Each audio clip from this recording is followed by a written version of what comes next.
Going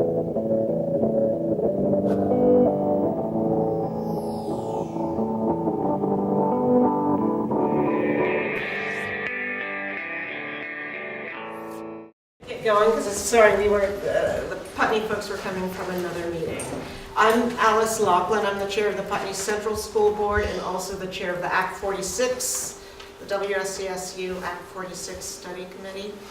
I am here with... I'm Ricky Davidson. I'm on the BUHS. I'm the chair of the BUHS board, and I'm also on the Act 46 Study Committee from Brattleboro. And I'm Alice Rivas from Guilford, and I am the chair board in Guilford. I'm Lyle Holliday, Director of Curriculum for Windham Southeast Supervisory Union, and I have been asked if you have questions and when you speak, if you would say your name and your town, so that BCTV can get that for us. I'm Mark Truhan. I'm on the Brattleboro Town School Board and a voting member of the Act 46 committee. I'm Kim Price. I'm on the Brattleboro Town School Board and a voting member of the Act 46. And I'm Amy Wall. I'm Dummerston member and voting member for Dummerston member committee and clerk. And there is a list going around. If you want to sign in for the public record, please do so. I'm Frank Rucker, the business administrator for Windham Southeast. And so why we've invited you here tonight is because there's a vote on December 13th. And so legally, all 4 towns who are going to be voting need to do a public information session in each town, and this is our legal presentation. All right, is anyone? No one from Vernon is here, so hopefully they will. They've been coming to these, so hopefully someone will show up. So it's about a 15-minute presentation. We'll go through the slides, and then you can ask questions. Okay. So the 13th is the vote in Putney. Are you all Putney residents, or where are you guys from? Putney? All right. So you vote at the Putney Fire Station, 10-7. The vote's on whether to release the town of Vernon from the Brattleboro Union High School District, number 6. So who will vote? All registered voters in the towns of Brattleboro, Dummerston, Guilford, and Putney on whether to release the town of Vernon from the high school. For the vote to pass, overall it needs to pass in each town. The votes are not commingled. Why are we voting? Hey folks, come on in. You get to sit over there. Hey. Why are we voting? Vernon wants to maintain its 50-plus year history of grades 7 to 12 school choice. Under Act 46, Vernon cannot maintain grades 7 to 12 choice as a member of the WSESU and of BUHS number 6. In August of 2016, Vernon voted in favor of leaving the Union High School District. This was step 1 in order to protect school choice for its community, and happened after many conversations. It was not an easy choice for them, or for any of us. The second step is a vote by the other BUHS number 6 district members, all of us, and is required by law, state law. So why now? Act 46, which I'm sure you've heard about, it's a recently enacted law, and it does not allow choice towns, Vernon is a choice town, to merge with non-choice towns such as the 4 other towns. You can't be in the same district as choice and non-choice towns cannot be in the same district. So to stay a part of the WSESU and BUHS number 6, Vernon would need to give up grades 7 to 12 choice, which its community does not want. Can I add something? Yeah. One of the things that the Vernon representatives have said is that when we started this process with Act 46, they were a part of it, and we entered into Act 46 thinking that they could stay a part of us and retain choice. And it wasn't until about February, I think, that we found out that they could not stay a part of the Union District and retain their choice. And that's when they made the decision, so as not to impede any other towns from moving forward, that the best choice for them would be to see what their voters wanted, if they would prefer to give up the choice or stay with the choice. And so they voted overwhelmingly that they really preferred to keep their school choice. So what are the financial implications to taxpayers if Vernon leaves BUHS District Number 6? So we hired a lawyer who knows these things, Paul Giuliani, and he advised us. The financial implications are minimal to taxpayers because Vernon's share of BUHS Number 6 assets minus liabilities is 0. As you'll remember, the high school was, cost over $50 million or so? Yeah, so it, not insignificant. So obviously we were concerned. If allowed to leave BUHS District Number 6, Vernon will sign over its share of BUHS District Number 6 assets to the remaining members. If Vernon is allowed to leave, the remaining members of the BUHS District Number 6 will forgive Vernon's portion of the debt. And we'll talk more about that. I'm sure you'll have questions. Will Vernon still send students to BAMS, BUHS, and Windham Regional Career Center? Yes. So chances are very good based on history. 80% of Vernon's students in grades 7 to 12 attend Brattleboro Area Middle School, Brattleboro Union High School, and the Career Center. Similar levels of grade 7 to 12 attendance by Vernon students are expected based on the past 50 years. Vernon will pay tuition to BUHS District Number 6 to send its grades 7 to 12 students to BAMS, BUHS, and Windham Regional, which I think is what, 14,500 or so, 14,700 for 2017. That's right. Okay. Will Vernon have a vote in the BUHS District 6 board? No, they will not. That's actually a big deal. And some of the other towns may have preferred to have a vote than to have choice, but they decided they wanted choice, and if they leave, they will not have a role on that board. Can I add something here? Yes. So right now we have students that tuition into BUHS, the high school, and maybe BAMS as well from Dover and Marlborough. And people from those towns are welcome to come to the meetings and add input, their opinions, but when it actually comes to voting on things, then they don't have a specific vote. And we assume that Vernon would be the same way. They could come, certainly add input, but again, as Alice just said, when it came to an actual vote, they wouldn't have a representative voting there. So how does the vote on December 13th work?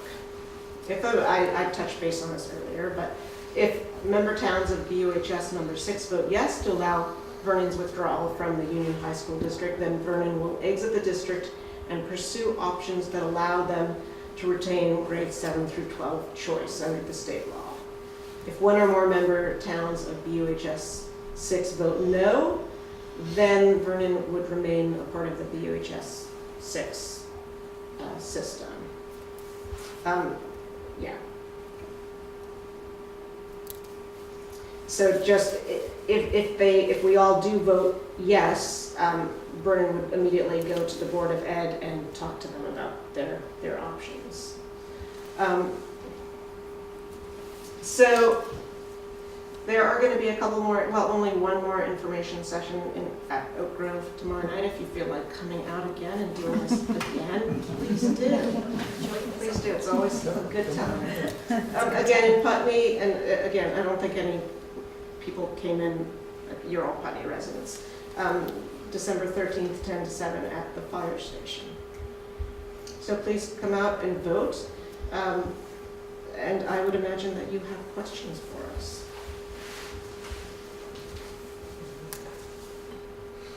Why Act 46? Why did Act 46? Does anyone want to go ahead?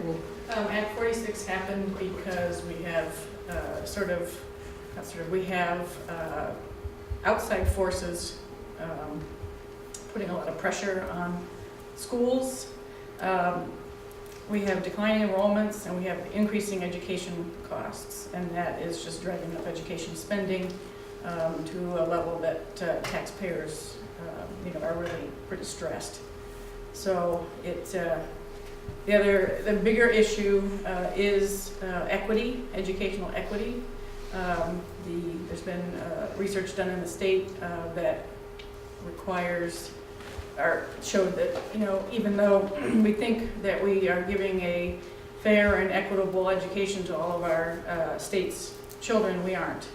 And that's when we started the Act 46 Study Committee for WSESU, we thought similarly, but when we actually got into the data, we found otherwise. So if we are not allowed choice, and we have children that need special education, special schools, what do we do? That's covered by regular special ed services. Yeah, if I can jump in, none of that would change compared to how it is now. That is essentially, if a child needs special education services, then they would be identified in such a way, and then their team would work together to create whatever sort of educational system they needed to have them be successful. And whether that was going to a special school or something like that. I think the choice part gets confusing with Vernon, because Vernon's choice has always been wherever you wanted to go, and they could take a certain percentage of money and go someplace else. So a family from Vernon, as Alice said, majority came to BUHS.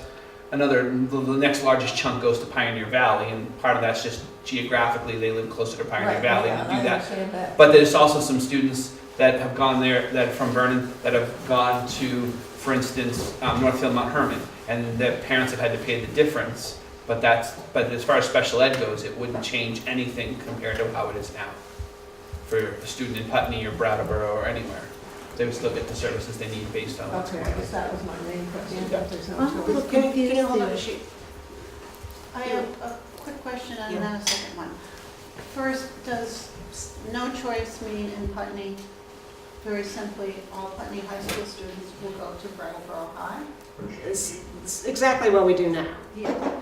And does each of our students, I don't have children in this age bracket, so, do each of those students have tuition paid by the town? Mhm. Okay. Okay, and then the other one is the equity issue that is part of the whole statewide scheme. Yes. How is that evidenced in our whatever we call it, number I- 6? I can really pipe in on that. I'm from Guilford, and our school currently is really basically flatlined. Our budget is bare bones. We provide the minimal services that we do to our children, or can for our children. We don't have foreign languages. We have a very sparse art classes, phys ed classes. We really wish we could provide our children with a lot more than what they have. We have minimal IT computers. Not that it's bad to share, but when you have 21 computers for the whole school or thereabouts, there's things that we really could improve on. Versus you go to our sister school, say Academy, and they have a behavioralist. They have much more to offer for their children. They have languages. So basically, when we talk about equity, it's what what Putney has and Dummerston has may vary. It would be nice to have our whole district on the same level, where all of our children are going into our high school at the same level. And I think that would be the best for our children, is to all be able to go in and be successful at the same pace when they get up to the high school level. Did you have a question? I was concerned because you hear things, but you don't always know if it's true. I heard that, say Guilford, Yeah. you have a small amount of students to go there, and that your school could be closed, you would have to go to a different school and merge with it. And, which would mean the busing, whatever, a long time for the children to be on the buses. These are just things I've heard. I haven't really actually read this, but I'm kind of concerned about With things Act like this. 46? Maybe this is beyond Act 46. So, Well, at this point, what we're looking at is we're looking at this as a way to preserve our school. Currently, if if we're able to go through with Act 46. It will aid us in getting a pre-K in our school. We have currently 2 classrooms that are vacant, so we can very well have that in our school, which will ready our children for kindergarten, first on up, and bring more children into school and hopefully attract more people to our community. That is a big driving point for families to have a pre-K. So that's just one aspect that would help us with the Act 46, as well as the equity piece. So I think that it's a positive. I do want to remind people though that this vote is different. If a merger vote Right. happens, we've been talking to people about that and been having forums, but that would happen potentially in March. So you would have a lot of time between December 13th and March to understand more about that. This is Act 46 related, but because Vernon wants to be able to make some decisions. Okay, I just want to clarify. Yeah. And really, one of the goals of Act 46 is to ensure that we're keeping our small schools open.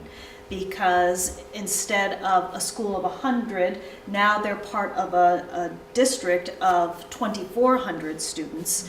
And if you think about the cost per student, it certainly lowers, instead of a cost of 100, spreading that cost amount among 2,400 students makes a huge difference. One of the things I read was that Brattleboro will have more representatives to vote than, say, Putney would. So, no? So that was, I think, did you read that recently? I did. Yeah, so she was basing that on some old information. If you're talking about the voting of a new board, That's right. in a merger, which again is something that we would talk about after the December 13th vote. Okay. The current, what's recently been voted on the study committee, do you want to jump into this and explain it? You want to explain it? Sure. That's because I'm talking a lot.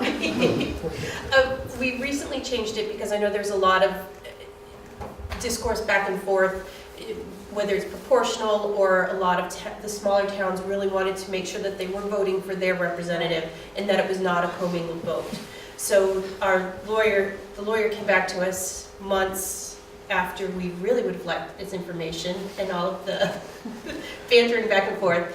Now there will be, Brattleboro will have more representatives. They will have 4 representatives that the citizens of Brattleboro will vote for, and each of the other schools, Putney, Guilford, and Dummerston will each have 1 representative that their citizens will vote for, and they will only vote for those. And then there will be 2 at-large representatives that everybody will vote for, and that will, after the first vote, be commingled because everybody will be voting for those 2 people. So you will have your own representative that you will be voting on all by yourself now. And in a lot of ways, it'll be very similar to the way the BUHS board currently functions. Because currently the BUHS board is 9 members, 5 are from Brattleboro, 1 from each of the smaller towns. So it's very similar to that. But with the exception of with the at-large members, for instance, in theory, we're in Putney. Putney could have their 1 person, and the 2 at-large people could both end up being from Putney, which would give Putney 3 people from Putney on that in that voting block.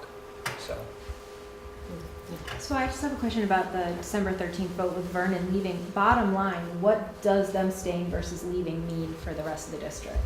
What is I've read the slides, I've read what you sent out, but is there anything else sort of that I'm... Well, if they do not leave, then we have a very hard time complying with the law. Would you folks agree with me? Yeah, with the Act 46 law, we would have to do a lot of things to make changes compared to where we've been after a year plus of working on it to figure out how to implement Act 46, because we've made a lot of assumptions that they weren't going to be involved, and they haven't been involved. If it's voted that they're not allowed to leave, then we'd have to go back, almost not to the drawing board necessarily, but we have to go back and kind of, okay, now let's re-include them once the Department of Education makes some sort of determination around what do we do, or what can they do. because they're gonna have some recourse that maybe they can do, but we don't know what that's gonna be yet. Nobody knows until after the vote on the 13th. Do you want to speak to that question? Well, maybe just to add that the issue for Vernon is they don't meet the constitutional requirements of an equitable education in the region that they exist in. So this is where somebody was saying earlier, I think Lyle was saying, up until February, the AOE's opinion was, well, we'll let Vernon move along with the unified system effort, assuming that some point in the future they'll address this inequity that they have, which is choice and a member of a union high school. They are the only district in the state that has that provision. It was granted back in the 50s. So the issue for them is their current configuration would not hold up to a constitutional review. So they need to act. And as Ricky just said, if they stay with this union as it is structured, and it has been for 60 years, they would have to give up that choice. And the problem for the rest of the towns, Putney, Dummerston, Guilford, and Brattleboro Town, is they can't move forward. As Ricky's saying, in compliance with the law, they cannot move forward in compliance with the law with Vernon attached, because Vernon has a structural difference than the rest of the systems do. So that's why we're in this situation. And Vernon's option is to affiliate with the many supervisory unions in southern Vermont that are configured the way they are, like Dover, like Marlborough, and other supervisory unions. And I will share that we briefly touched on the idea of all of the 5 towns offering choice. And we didn't go down that road very far because philosophically, I hesitate to speak for the entire group, but philosophically, we seem to be opposed to the idea of offering school choice. And also, because of what it does, what it says about our lack of support for public education and equity, but also because fiscally it wasn't a responsible thing to do. So, and also the obvious is that the state wouldn't have approved that scenario. So we did touch base on it, but it didn't seem like a logical use of our time to keep going down that road. Yeah, anyone else before? No, okay. I'm curious, there was mention that you'd have to do a lot more work as a committee, but if Vernon somehow isn't allowed to opt out, what other kind of work, perhaps deadlines wouldn't be met? I mean, So I actually disagree with Ricky. That's fine. Because I don't know what other work we could possibly do. And I think part of that, when I said that, part of it I meant was that once the Department of Education made some sort of determination about Vernon, if they weren't allowed to leave, then we would have to figure out what's next, once they made the determination. Right, well, chances are good we would have to go to the Board of Ed and say, we are at we can't, there's nothing for us to do. You need to tell us what to do, and they would do that in 2018. And at that point, we would have gone through, we will have fines. Dummerston will lose their small school grant. We will have taxes imposed over the next several years. So taxes will be going up because of that. Is that correct? So another deadline that is right around the corner is July 1st, 2017. Districts that have not taken action to merge by that date, so that's assuming the merger vote occurs in March. That's the tentative plan at this point. It's very unrealistic if the vote occurs in March, that there could be a successor vote on any other configuration before July, because of course just 2-3 months away. And, you know, you have to have warnings for town meetings, you have to have information meetings. But the issue is, July 1, 2017, as Alice says, we lose the 8-cent incentive, the tax incentive. We lose the $150,000 transition grant from the Agency of Education. There's a very difficult situation for small schools, particularly Guilford and Putney, where there's this convention where the state has protected small schools from the true enrollment statistic. You may have heard this term ghost students or phantom students. What that means is the law says it won't compute a tax rate on a declining enrollment of any change greater than 3.5% in 1 year. And so when you have districts like Putney and Guilford that have had a 20% decline in enrollment over a period of time, they've accumulated this statistic that is very different than what's in their building. So that means that the state has said, well, if you've got, in simple terms, $1 million budget and you have 100,000 and you have 100 students, that's $100,000 per student. But if you really don't have 100 students, let's say you only have 50, right? $1 million divided by 50 is $20,000 a student. And that calculation is what hits the tax rate. It's the cost per student. So what the state has done is it said, well, we're not gonna penalize you because we know you can't control laying off staff, divesting of resources in a time frame that goes with how many families happen to move in any given September or move out. So the problem is after July of 2017, the state over the last 5 years has done many incentive programs for school boards to collaborate, to deal with these issues. And they're saying, after that date, we're not providing these protections. We're removing them, and you'll just be subject to the consequences. So, for example, I think that the Guilford budget's about $3 million. They have about 100 kids. You divide that out, and that's $30,000 a kid. You take that to the tax rate, and you are talking about a vastly higher tax rate than they are dealing with now. Those are the issues that are in front of many small schools. Nothing unique to Guilford. It's across the state, and that's why this is a statewide law that's got a lot of stakes attached. Can I just follow up? Can you take that to the next step of this is what's going to happen if we don't do it?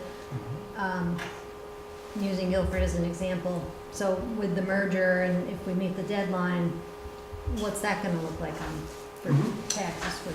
Yeah. So if a merger does form in March, effective July of 2017, a new entity exists. It would be something like Windham Southeast Supervisory District. That would be very similar to the Montpelier School District, which is one board, several schools, similar to the Rutland City, similar to Burlington, similar to Springfield, similar to many supervisory districts that exist around the state. This is nothing new, just new here. And what goes away is all of these sort of petitions that exist for Putney and for Guilford that says we're just going to look at your budget and your number of kids, and we're going to quantify that tax rate, at this basically this time of year. That goes away, and somebody referred to it. I think Alice referred to it. An early education program that might cost $100,000 for a teacher, a paraeducator, some equipment, and so on. Over 100 kids is $1,000 a kid. You put that same investment over $2,300, 2,300 kids, and you are a fraction of that impact. So to get to your question, what's going to happen? The program inequity that exists from town to town will be able to be addressed. Right now, it's really difficult.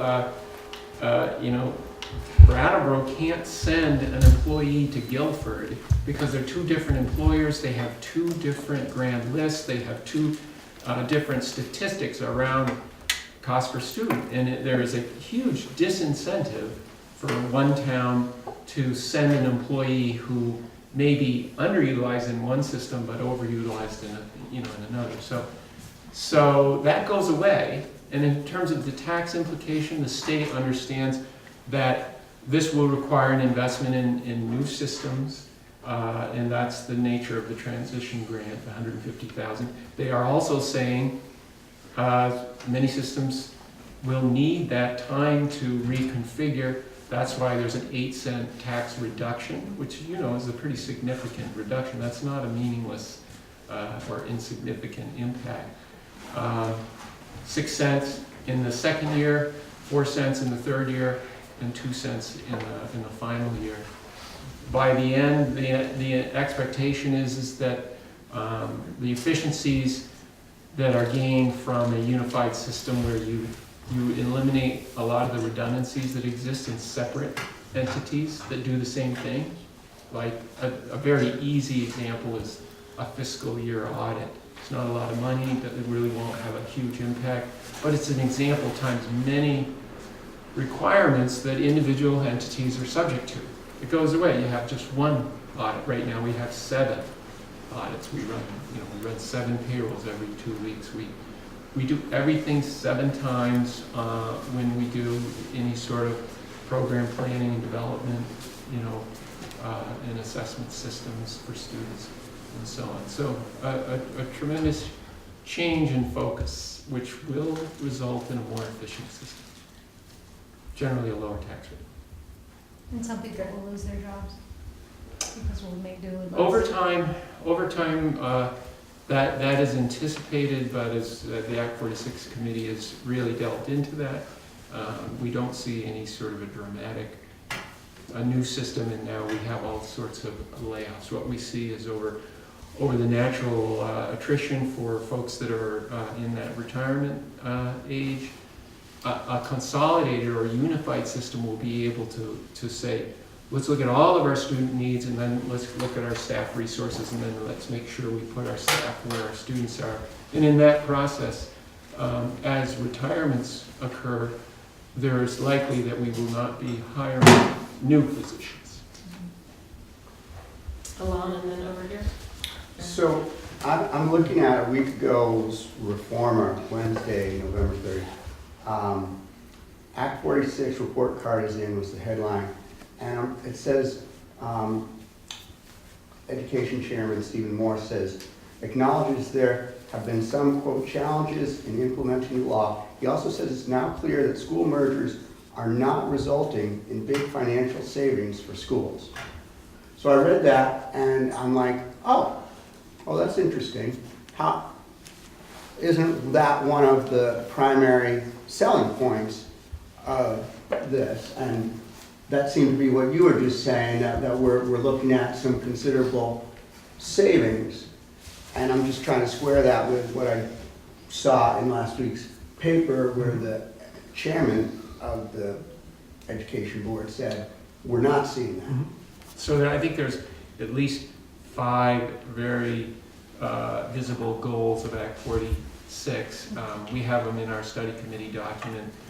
They're on the state's website. The first one is addressing the inequity in educational opportunity, and that's absolutely what the study committee has focused on.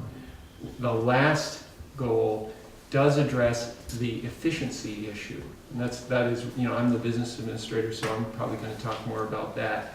But if you listen to the tapes, the BCTV, and/or read the minutes, you'll see the vast majority of the discussion is about improving educational opportunity, and there's no question in my mind that will have an impact. That will have a very significant impact.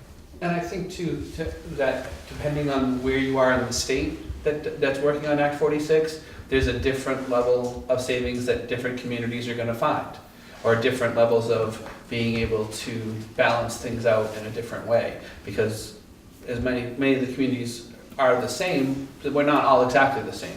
So as Frank was saying, instead of doing 7 audits, some community that's only doing 4 audits right now, if they merger, they're gonna save less money than we would save by doing 7, for instance. So there's some of those kinds of things. So I think what Steve Morse was saying too, is depends on where you are in the state too. It's a good point, just another follow-up on that. There's a lot of slides on the Act 46 presentation, and I haven't memorized most of them, but one of them refers to what Ricky's just pointing out, is the state average spending per student and then our region's spending per student. And our region's spending per student is substantially higher than the state average. Some of that has to do with a higher level of poverty. But that speaks to Ricky's point as well. You know, if we were one of those districts so that we're spending below the state average, it's highly unlikely you're not going to see much in terms of savings. But because we are in the upper third in the state, the probability is greater for us. I do want to remind us that we're not really, the merger vote would happen in March, and this is legally supposed to be about the Vernon vote. So obviously we can go off and talk about the Act 46 merger. I want to make sure that we do stay focused on the vote December 13th. And if that vote does pass, there will be, I would encourage you guys all to come to the vast array of meetings that will be in front of you to learn more about the merger. But doesn't the impact of how we vote on the 13th, isn't that going to be informed by what we think of the coming merger? Well, so no, they're pretty distinct. Does anyone want to address that, or should I dig in? Go ahead. So allowing Vernon to be released has to happen now, because they need us to consider their request within 90 days of the vote they had in their town. We need to consider that to give them options. So another town is asking us to release them so that they can move forward. Mm-hmm. If they are released, then the study committee will convene and consider, chances are very good, would vote to send the merger articles that we're sort of talking about right now up to the Board of Ed. The Board of Ed would have to look at those, approve them, and then they would come back here. But that's, I really do suggest that you put that aside, because this is, while it is about us, the townspeople of Putney, it really is more about Vernon and allowing them to move forward, because they're in a serious bind as to how they can comply with the law if we don't release them. And really, they need to have this yes vote so they can move forward, because right now they're sitting on a pond waiting. So we need to give them the blessing, if you see fit, to allow them to spread their wings and figure out what they want to do. Is there any reason not to? I'm not seeing any reason not to. You know, we can't tell you how to vote. Right, no, but I'm not seeing, you know, if, I would only throw out that if the reverse was the situation, we would certainly hope, we here in Putney, right, if we were asking Vernon, right. yeah, we would very much hope that they would respect our wishes, Right. especially when it would not really play out badly for them. Yeah, it doesn't seem There's- like it, Yeah. Right. yeah. All right. So this is, them going out is not actually the Act 46. No. Well, it came to being because of Because of Act it, 46. yes, We all but- have to comply with this law, this 65-page law. Yeah, We can't that's choose not to. right. That was my problem, that Yeah. we are being actually forced into this law. We all must comply. Right, but Vernon does not want to be. I do have a question about the Act 46, which does not have Yeah. with Vernon. It's just, you were talking about moving teachers from one school to another. Say, you've had a teacher that's taught at a school for years and years, and because of declining enrollment or whatever, oh, there's an opening. I feared that Next that would door. be misrepresented. Do you want to jump on, clarify that?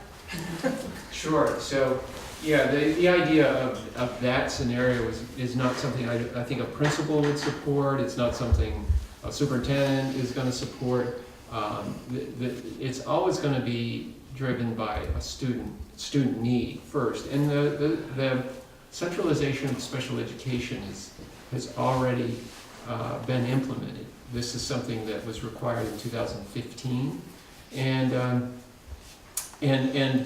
what it addresses is being able to fully utilize the services of the educator.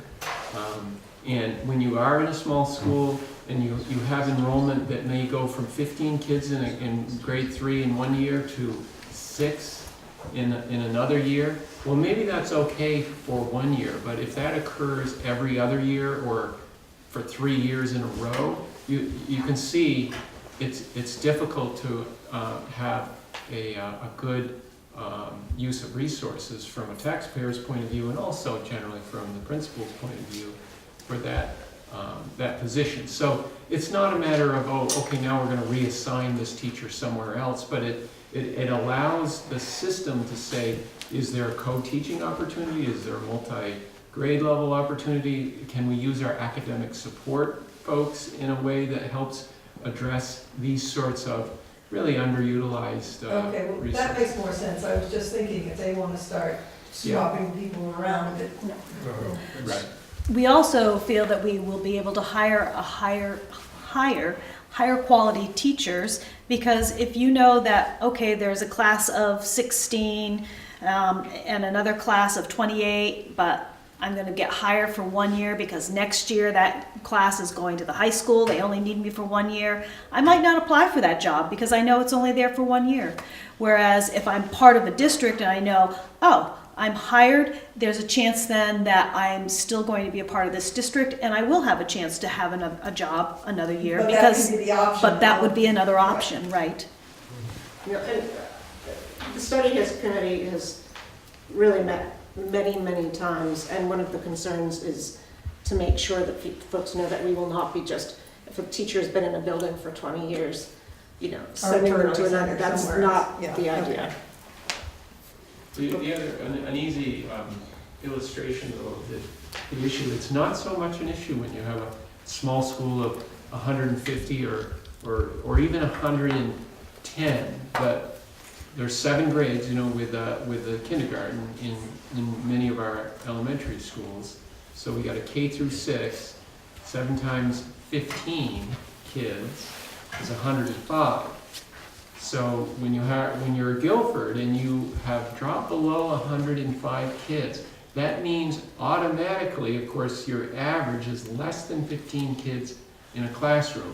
And State Board of Ed and much research says, well, we should have between 15 and 18 kids on average in a classroom. And of course, this isn't a factory. That isn't the way things work. But in a small school, when you drop below these minimum numbers of little guys and girls in the classroom, you are by design going to be underutilizing the bus, the school building. You heard we got 2 extra classrooms in the Guilford School, the teacher, the principal, the whole system, and it just becomes very expensive. And in a larger system like Brattleboro Town, where you have 3 schools, if there's a change in enrollment, you can do what we just discussed in terms of the use of your resources and matching to student needs. So the state is really struggling with this. So there's over 100 schools in Vermont that are right around 100,